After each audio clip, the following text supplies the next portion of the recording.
অভয়ার বাবা মা এখনও তাকে সুবিচার তো আমরা দিতে পারিনি, তারা একেবারেই তদন্তের গতি প্রকৃতি নিয়েও সন্তুষ্ট নন। কিন্তু কোথাও দুর্নীতির অংশের এই তদন্ত, এই নাড়াচাড়া পড়াটা ওভারঅল স্বাস্থ্য দফতরের যে দুর্নীতি, শুধু আরজিকর নয়, আরজিকরের মতো একাধিক হাসপাতালে, বিভিন্ন স্বাস্থ্য প্রতিষ্ঠানে, সেইটায় কোনো রকম লাগাম পরানো যাবে? আবার বলছি, অভয়ার দুর্ভাগ্যজনক মৃত্যুটা না হলে এইটুকুও সামনে আসতো না।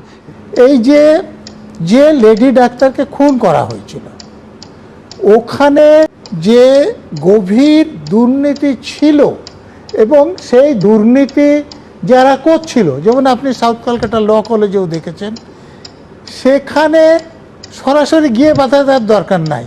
যারা এই দুর্নীতি চক্রের সঙ্গে যুক্ত নয়, যাদেরকে মনে করা হচ্ছিল যে দুর্নীতির পথে বাধা, সেই জন্য সরিয়ে দেওয়া হয়েছিল।